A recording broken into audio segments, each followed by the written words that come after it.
Welcome back to our anime cook-through of Koufuku Graffiti. Today we'll be completing episode 1 by making homemade Kitsune Udon. Since her cousin Kirin is sick, Ryo decides to make some udon to help her feel better. Let's get started. For the broth, we're going to be adding in some extra sheets of kombu to help punch up the flavor of the dashi broth.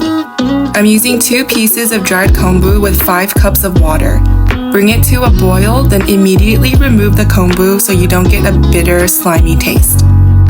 Kombu is not like tea. You do not want to keep the kelp in your broth for more than 5 minutes because it'll start to disintegrate and get slimy. After removing all the kombu, add in 8 grams of Hondashi Powder. This is about 2.5 teaspoons. Give it a good mix, and now let's gather the rest of our ingredients. Following Ryo's instructions, we're going to be adding in 2 teaspoons of white granulated sugar, 2 tablespoons of light soy sauce. Avoid using dark soy sauce as it'll affect the color of your broth. Light soy sauce also has a less roasted flavor than dark soy sauce. Then add in 2 tablespoons of mirin. For a less sweet broth, omit the sugar but keep the mirin. And lastly, add in 2 teaspoons of salt. I always use kosher salt, primarily diamond crystal, so if you're using table salt, make sure you taste as you go. Now we're going to prep the toppings. I'm just finely chopping up some green onions to use as garnish as well as to give extra flavor to the udon noodles. I find it easier to cut the onion in half and work on the greens and whites separately just so nothing rolls. Here's a close-up of how thin I cut the onions. Now we're going to be working with Inari Age. Inari Age is deep-fried tofu, and we're going to be using them to create the cute little kitsune foxes, as well as cut the rest of them up for garnish in the bowls. You can find pre-packaged Inari products at your local Asian grocery stores, and most of the time these Inari Age products will come in frozen, so remember to defrost overnight. For quick and easy garnish, just cut the Inari rectangles into triangles. Then when you garnish the bowls, give each bowl 3 to 4 pieces. Now I'm going to show you how to make them into cute little foxes. Take a single sheet of Inari Age and cut it into 3 triangles like so on screen. Basically, the large triangle will be cut from the center, leaving you 2 small triangles from the sides. You'll be using the smaller triangles to create the ears of the kitsune fox. Open the pouch of the smaller triangle to place the top corners of the larger triangle into the pouch. Then we're going to be using a toothpick to secure everything. Wrap the tail of the smaller Inari Age triangle behind the large triangle. Then we're going to take toothpicks and pin everything down. Here's a quick look as to what it's supposed to look like before we go through the toothpick process.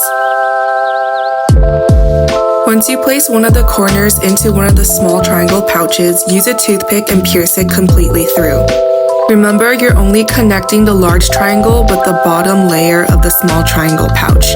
Keep the top layer intact so you can cover up the toothpick. Then you're going to take the toothpick and pierce it through only one layer of the tofu so it doesn't show through to the front.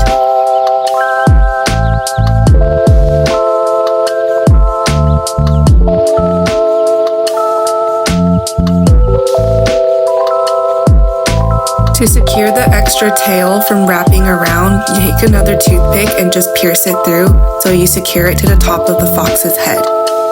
To recap, we're using 3 toothpicks total, 1 per ear and then 1 to go across the head to keep the tails of the ears tucked behind the large triangle. Now for the final garnish, we're just going to thinly slice some fish cake.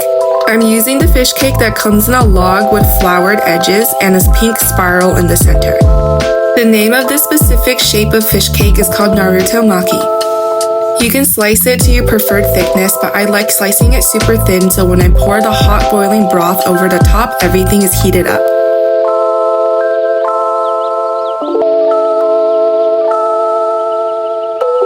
Now we're going to cook off our udon noodles. My favorite brand of udon noodles is Kitsune Udon. They come frozen and I like to cook them 1 batch at a time. Bring a small pot of water to a full boil, then drop in your udon noodles. Gently prod the noodles apart with chopsticks, then before the water comes back to a boil, drop in your Inari Age to heat up. Bring everything to a boil, then remove the Inari Age first, then drain out your noodles. By cooking the Inari in the same pot as the udon, you'll be seasoning the udon noodles with the Inari flavor as well. The Inari Age cooks super fast, so I would add them in 30 seconds before the water comes back to a rolling boil. Remove the tofu and set aside, and now we'll drain our udon noodles. Every package of udon will also give you different directions as to how long to cook the udon noodles. Please prepare them specifically as the package instructs you to.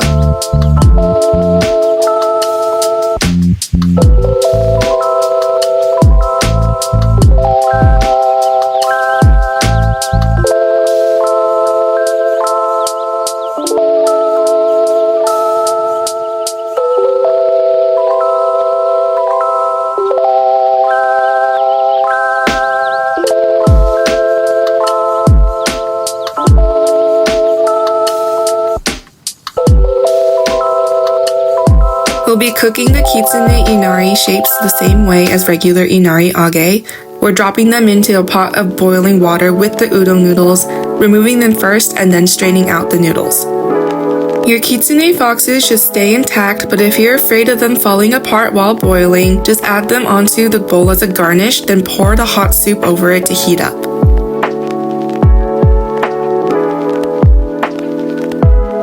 To assemble your udon bowl, add your noodles to a medium-sized bowl, then garnish with the Narutomaki fish cake.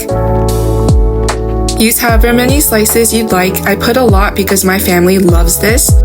Then I'm going to add in my Inari Age. If you're using the Kitsune foxes, I like to put in 2 Kitsune foxes per bowl, or you could do 3 to 4 slices of the triangular Inaris that we cut earlier. Then I'm going to top everything off with some green onions, followed by the boiling broth. For an extra cute touch, I cut up really small slivers of nori strips and use them as eyes for my Kitsune foxes. And ta-da! Here you go! A big bowl of Kitsune Udon. Udon is so delicious. I think it might be one of my favorite noodles. I love the bouncy, chewy texture, and I love how the broth is always light, savory, and a little bit sweet. Kitsune Udon is a classic Japanese comfort food that lots of families make, especially those with young children. The kids love the sweet, juicy Inari pouches that come with the udon, and everybody always cleans their bowl. Most udon broths are not vegan or vegetarian, but if you'd like to know how to make them, please leave a comment below and I'll teach you how. There are many different types of dashi, but the most common and most basic is the kombu dashi made with only kelp. I hope you guys liked the first episode cook through of Koufuku Graffiti. Thank you so much for watching, and I'll see you next week for episode 2. Bye!